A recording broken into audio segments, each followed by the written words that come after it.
నమస్కారం, welcome to iDream. నేను విజిత. ప్రస్తుతం మనతో పాటు ఉన్నారు శివరుద్ర సాధు స్వామీజీ. ఇప్పుడు వారితో మాట్లాడి మన సందేహాలన్నింటినీ నివృత్తి చేసుకుందాం. నమస్కారం గురువుగారు. నమస్కారం తల్లి. గురువుగారు, ఒక వివాహిత స్త్రీ యొక్క అలంకరణ ఏ విధంగా ఉండాలంటారు గురువుగారు? మన సనాతన ధర్మం ఏం చెప్పింది అసలు స్త్రీ అలంకరణ గురించి? ఒక వివాహం అనంటే పూర్వం చూస్తే అమ్మ 14 రోజులు, 5 రోజులు, 7 రోజులు జరిగే కార్యక్రమాలు, పెళ్ళిళ్ళు. అవును. ఈ రోజుల్లో అయితే 1, 2, 3 ఈ డిన్నర్ అనే కార్యక్రమాలు లేవు మన దగ్గర. ఈ మాంసాహారం కానీ ఇవి లేవు. కొబ్బరి తోటల్లో కానీ పొలాల్లో కానీ పెళ్ళిళ్ళు, అది కొబ్బరి తోటల్లో ఇల్లు ఉన్న దగ్గరే పెళ్ళి అయ్యేది, ఎక్కడ పడితే అక్కడ పెళ్ళిళ్ళు కాకపోయేది. కాబట్టి ఏంటంటే ఒక ఇల్లాల గురించి మీరు అడిగిన ఈ ప్రశ్న చాలా స్పష్టమైనది. 13, 12 సంవత్సరాల్లో పెళ్ళైపోయి కూడా ఉన్న తరుణాలు చూసినాం ఇదే చరిత్రలో. అయితే ఒక వివాహిత ఏ విధంగా ఉండాలి అని అంటే మీరు అడిగిన ప్రశ్న ముమ్మాటికి వస్త్రాధారణ, వేసుకుంటున్న వజ్రవైడూర్యాలు లేకపోతే చూయించే 7 వారాల నగలు కాదు. ఒక వివాహిత ఉండాల్సినది గుణగణాల్లో భర్తని గౌరవించి, పిల్లలు ఒకవేళ ఉంటే వాళ్ళకి విలువలు సంపాదించి చెప్పేది, అత్తా మామలకి ఇచ్చే గౌరవం, తర్వాత ఎవరు కూడా పెనిమిటికి సంబంధించిన వ్యక్తులు, అక్క, చెల్లి, అమ్మ, వీళ్ళు ఎవరు వచ్చినా కూడా గౌరవం ఇచ్చే తరుణం మారింది ఇప్పట్లో. ఒకప్పుడు అందరి కుటుంబాలు ఒకటే, అందరి గౌరవాలు ఒకలా ఉన్న సమాజంలో ఆడపిల్ల కూడా చాలా మెస్సులతో ఉండేది. ఇద్దరే ఉంటున్నారమ్మా ఈ రోజుల్లో. ట్రిపుల్ బెడ్రూమ్లు అంట, ఎన్ని గొడవలు. ఒకప్పుడు ఉంటున్న అదే ట్రిపుల్ బెడ్రూమ్ అని కాదు, అదే 3-4 రూముల్లో 15-20 మంది ఉండేవాళ్ళు. బయట పడుకునే వాళ్ళు, వరండాలో, వంటగది, అన్ని విధాలుగా సంసారం ఉండేది. ఎందుకు ఒక వివాహితకి ఈ రోజుల్లో అలంకరణ వదిలిపెట్టేసి ఈరోజు మనం గుణగణాల గురించి మాట్లాడుకోవాలి? మనం తెలుసుకోవాల్సిన ముఖ్యమైన విషయం ఏంటంటే అమ్మ, బొట్టు పెట్టడానికి నీవు సిగ్గుపడుతున్నావు అని అంటే సమాజంలో బొట్టు పెడితే ఒక స్త్రీని ఏ విధంగా చూస్తారు? వక్రీకరించి చూస్తారా? లేకపోతే నన్ను ఒక పెళ్ళైన దాన్ని చూస్తారా? కాళ్ళకి మెట్టలు పెట్టుకుంటే నన్ను ఏ విధంగా చూస్తారు? తర్వాత మెట్టలు లేకుండా నేను పనికి వెళ్తే నన్ను ఏ విధంగా చూస్తారు? అంటే శరీర భాగాన్ని డిసైడ్ చేసేసి నీవు వివాహితవా, వివాహం కాలేదా, నీకు క్యారెక్టర్ ఉందా లేదా అని శరీరాన్ని చూసి కూడా డిసైడ్ చేసే తరుణంలో ఉన్నాము. ఈ విషయ వివరణ సమాజంలో మనం చర్చిందే కదా. ఒక సాంప్రదాయానికి సంబంధించిన ఒక పతివత ఏ విధంగా ఉండాలి, ఒక సంసారాన్ని ఏ విధంగా కాపాడాలి, సౌభాగ్యాన్ని ఏ విధంగా నిలబెట్టాలి అన్న ముఖ్యమైన విషయం ఏంటంటమ్మా, కడపని అలకడం చేసిన స్త్రీ మనసుని అలికినట్టే.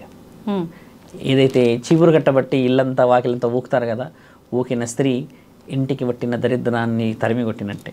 అలా ఎవరు చేయట్లేరు ఈ రోజుల్లో. మనకి చేసే పనులు వేరు, తరుణాలు కూడా మారాయి.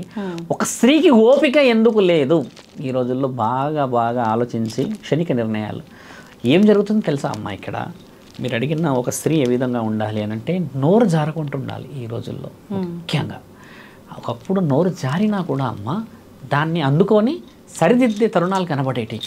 ఇక్కడ నేరుగా భర్త భార్యకి అనేస్తున్నాడు, భార్య భర్తకే అనేస్తున్నాడు. మధ్యవర్తిత్వం అనేది అమ్మ, నాన్న, మామలో, పెద్ద నాన్న లేరు. దానివల్ల ఏమవుతుందో తెలుసా అమ్మ? ఉండాలా?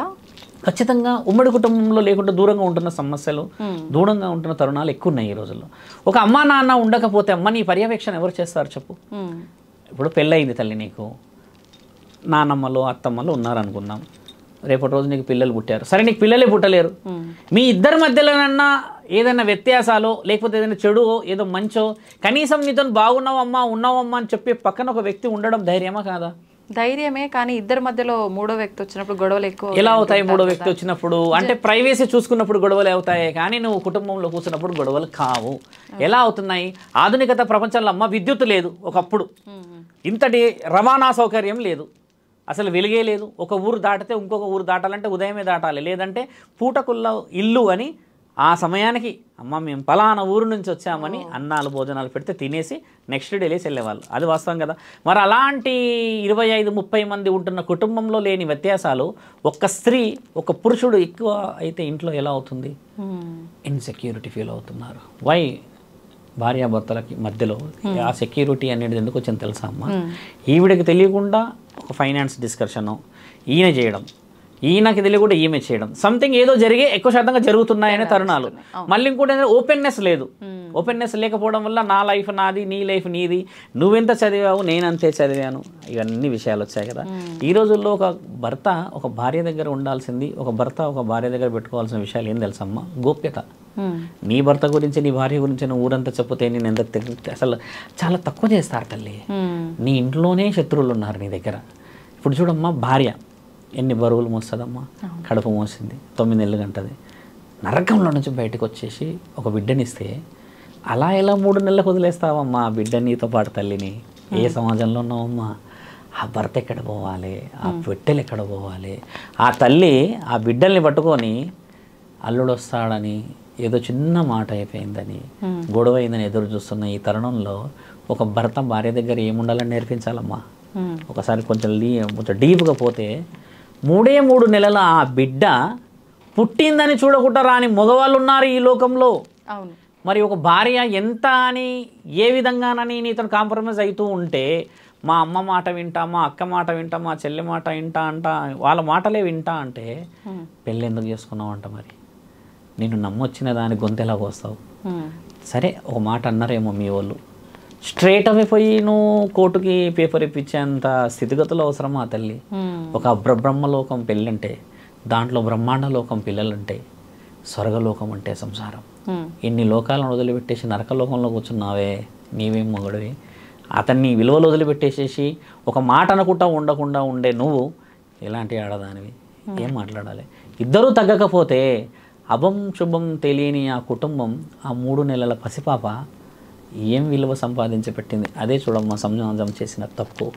నీకు ఇష్టం లేదు అంటే, నీకు ఇష్టం లేదు అని అంటే పుట్టించుకోవడం ఎందుకు మరి? దీన్ని ఇక్కడ ఏంటంటే కామ కోరిక కోసం పుట్టించుకున్నాం అనడానికి లేదు. ఇష్టంగానే పుట్టించుకుంటారు వీళ్ళు, ఇష్టంగానే చేసుకుంటారు. ఎక్కడో బియ్యం పోసే దగ్గర ఏదో చిన్న విషయంలో ఎక్కడో ఒక మాటతోని కంప్లీట్గా లైఫ్ క్లోజ్ చేసుకుంటారు అమ్మ. సరే మనిషి చనిపోయాడు అని అంటే విషయం వేరు, కానీ ఒక వ్యక్తిని కోల్పోతున్నాం అమ్మ. ఒక స్త్రీ ఎలా ఉండాలంటే అందరినీ కలుపుకుంటూ పోయే ఈ తరుణం వదిలిపెట్టేసేసి ప్రతిదానికి అమ్మగారింటికి చేరడం, ఏదైనా విషయ వివరణ వస్తే పంచాయతీలకు పోవడం. పంచాయతీ పెట్టేది కూడా ఎక్కడ పెడుతురు తెలుసా అమ్మ? నా తల్లి పరమాత్ముడు ఏడున్నాడో కానీ పోలీస్ స్టేషన్లో పెడుతురు తల్లి. అక్కడ హట్ అవుతున్నది చూడండి అమ్మ ప్రతి కుటుంబం. అక్కడ హట్టు కాకూడదు అంటున్నా నేను. ఎవ్వరు వచ్చినా సరే మనము ఇంట్లో కూర్చోవాలి, 10 మంది గొడవ పడుకోవాలి, 10 మంది జుట్లు పట్టుకొని అక్కడ ఇంట్లో కొట్టుకుందాం. మన ఇంట్లో మనం కొట్టుకుంటే తర్వాత 11 గంటల కన్నా అమ్మ మనం ఇట్లా అన్నా అట్లా అనుకోవచ్చు. పోలీసు వాళ్ళ చేతిలో పెడితే వాళ్ళు చట్టపరంగా కోర్టుకు అంటారు. కోర్టుకు ఒకసారి పేపర్ ఎక్కితే కోర్టుకే పోయావు, అయిపోయి కోర్టుకు పోయావు. ఇక నువ్వు ఎందుకు నాకు అన్న మాట. అసలు ఎన్ని కుటుంబాలమ్మా ఒక రోజుకు 16 మందితో మాట్లాడితే ఇట్లాంటి విషయాలు. ఎక్కడున్నాడమ్మా నీ పెర్మిట్ అంటే 1 year అయిపోయింది, పాప 6 months అయింది స్వామి, వస్తలేడు చెప్తుంటే, పిలుస్తలేడు. ఎందుకు వస్తలేడమ్మా అంటే ఆ రోజు చిన్న గొడవ అయింది, వాళ్ళ అమ్మ నన్ను ఒక మాట అన్నది, నేను ఒక మాట అన్నందుకు ఇంకా నన్ను రానిస్తలేరు స్వామి, నువ్వు రావద్దు మా ఇంటికి అని చెప్పి బూతులు తిడుతున్న రికార్డింగ్ వినిపిస్తారమ్మా. నువ్వు ఓతివే అని అన్న మాట వినిపిస్తే ఎంత ఏడుపు వస్తుందమ్మా. ఏమ్మా మరి నీ భర్త గురించి ఎలా మరి నువ్వు కలవంటే, అసలు ఆయన కలవాలి అని అంటే నేను ఫస్ట్ మా అత్తతో మాట్లాడాలంట. మా అత్త ఏం చేస్తుంది, మా తోటి ఉంటారు కదా మా ఆడబిడ్డలు, వాళ్ళతో మాట్లాడాలంట. అప్పుడు నా పెన్మిటి లైన్లోకి వస్తాడంట. ఇది ఎక్కడి హైకోర్టు డిస్కషన్ అమ్మా? భర్త వచ్చి నేరుగా నిలబడి, ఏమమ్మా నాన్ను పెళ్లి చేసుకున్న దానివి, నీ కష్టసుఖం ఉంటే నాతో ఉండని ఒక్క మాట అంటే ఒక వంశం ఎంత గొప్పగా ఫీల్ అవుతుందమ్మా. నా అల్లుడు నెత్తి మీద పెట్టుకుంటారు. అదే ఆడపిల్లని కూడా అలాగే అంటే ఎంత గొప్పగా ఆడపిల్లని కన్నా తల్లిదండ్రులు ఫీల్ అవుతారు. సెల్ఫ్ సాటిస్ఫాక్షన్ లేని లైఫ్లో ఉన్నామమ్మా. ఇక్కడ సెల్ఫ్ సాటిస్ఫాక్షన్ ఫస్ట్ రావాలి అని అంటే గుణగణాలను నేర్పించాలి పురుషుడికి, గుణగణాలను నేర్పించాలి స్త్రీకి.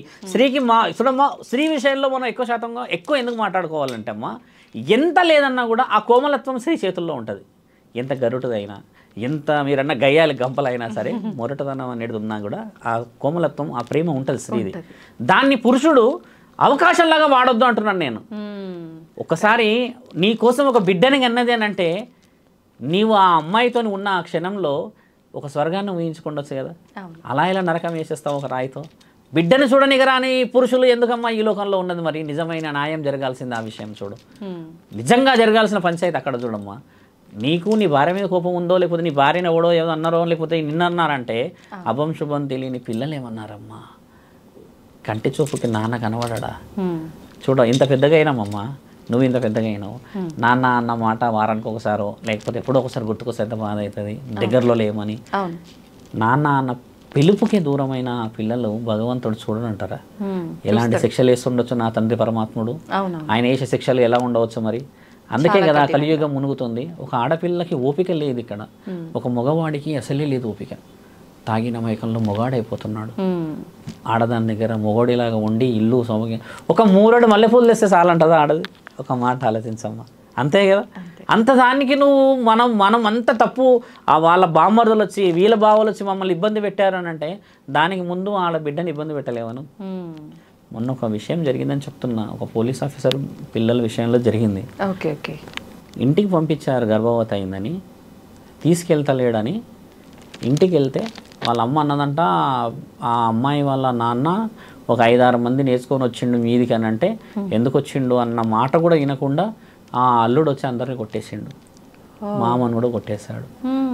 మామని కొట్టావు కరెక్టే, అందరినీ కొట్టావు. ఇప్పుడు సంవత్సరం బిడ్డ ఉంది అక్కడ. నీవు చేయకపోతే సంవత్సరం బిడ్డ ఉంటుందా? నువ్వు సంసారం అనే విషయం రాకపోతే ఉంటుందా? లక్షలు పోసి సంపాదించిన ఇచ్చిన కట్నం తీసుకొని నీకు అసలు నువ్వు కట్నం తీసుకున్న దానికి విలువ లేదు ఈ రోజుల్లో. కనీసం సౌభాగ్యవతికి విలువవా? ఒకటే గుర్తుపెట్టుకో అమ్మ, ఒక్కసారి మెడలో తాళి పడ్డదంటే భార్య, ఒక్కసారి కట్టామంటే భర్త, తర్వాత నీకు ఆడవాళ్ళు దొరుకుతారు కానీ భార్య దొరకదు, భవిష్యత్తు దొరకదమ్మా. సుఖాన్ని పొందడానికి ఏ లోకానికైనా వెళ్ళవచ్చు, కానీ సౌభాగ్యాన్ని నువ్వు ఏ లోకాన్ని చూడాలన్నా ఇంట్లో ఉన్న అబ్రబ్రహ్మ లోకమే, అదే మన ఇంట్లో ఉన్న లక్ష్మీ స్వరూపం. ఆయమను వదిలిపెట్టి ఏ లోకంలో ఉన్నదమ్మా సుఖం? శరీరానికి కలిగే ఈ 10 నిమిషాల సుఖం కోసం 90 సంవత్సరాల సుఖం అంటే తిండి, ఇల్లు, సంసారం. నీకు జ్వరం వస్తే పైనుంచి కింది దాకా నీకు సపర్యాలు చేసి అదే నాకు జీవిత లక్ష్యం అని కాళ్ళు మొక్కేసేసి ఎంతమంది స్త్రీలు ఈరోజు పక్కన కూర్చోవట్లేరు? అలాంటి స్త్రీలు ఉన్న ఈ సమాజంలో ఆ పిల్లల భవిష్యత్తు పాడు చేయకూడదు తల్లి. అలా ఎన్ని నెంబర్ ఆఫ్ ఉన్నాయి కదా. ఆడది ఎలా ఉండాలి అన్న విషయంలో చెప్తున్నా, ఆడదాంతో పాటు మగవాడు కూడా ఇలా ఉండాలి, ఆడది ఉండాలి ఇలా అని మీరు ఏదైతే ప్రశ్న అడిగారో అది ముమ్మాటికి ఆడ మగ ఎలా ఉండాలన్న ప్రశ్న, అది ఆడది కాదు. అలా అని ఆడది ఈరోజు కిందికి అయింది, చేతు కిందికి పెట్టేసింది. అలా పెట్టకుండా చేతులు ఇలా పెట్టండి కొట్టడానికి, ఇలా అని పెట్టడం వల్ల కింద మీద అయిపోయేసరికి మగవాడు నిజంగానే మీసాలు మెలేస్తున్నాడు తల్లి. మీసాలు మెలేయాల్సింది ఆడదాని దగ్గర కాదమ్మా, ఇల్లు, సంసారం, సౌభాగ్యం గడప దగ్గర. ఒక చిన్న పండు తీసుకురా అమ్మా, నాన్న తెచ్చేటప్పుడు ఆ పిల్లలు ఎదురు చూస్తున్న ఆ తరుణం ఎంత ఆనందంగా ఉంటుంది. చిన్న పండే, ఆ పండు మనం కొనలేక కాదు, నువ్వైనా కొంటావుగా, నేనైనా కొంటా కదా. కష్టపడి వచ్చిన ఆ పండుకి ఎంత విలువ. నాన్న వస్తుంటే అలిసిపోయి వచ్చే ఆ ప్రేమకి. అలాంటి తరుణాలని మనం ఇట్లా లాగేస్తున్నాం తల్లి, పిశాచుల్లాగా. అమాయకుల పిల్లల దగ్గర వేరే నాన్నలతో మాట్లాడుతున్నప్పుడు ఈ పిల్లలు ఎంత బాధపడతారు తెలుసా. పుచ్చుకుంటుంది. వీ కెనాట్, అసలు ఆ సెన్స్కి మనం ఏ లాంగ్వేజ్లో చెప్పలేం, ఆ సెన్స్ వచ్చేస్తుంది. ఈ ఆడపిల్లలు, ఈ మగవాడు భార్యాభర్తలు చేస్తున్న నాశనం అమ్మ ఈ సమాజం. అలాగే ఈ సమాజంలో ఇప్పటికీ కొందరు లక్షల మంది అట్లనే ఉన్నారు తల్లి తెలుసా. నాన్న అన్న విషయానికి వస్తే కోట్ల కేసు ఉంది, అమ్మ అన్న అంటే కోట్ల కేసు ఉంది. కోట్ల కేసు ఏందమ్మా, కొట్లాడుకోవాలి.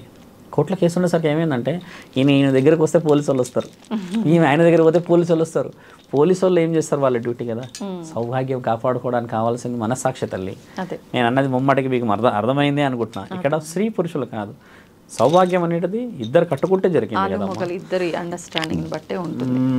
మంచి విషయాలు తెలియజేస్తారు గురుగారు. నమస్తే. నమస్తే అమ్మా.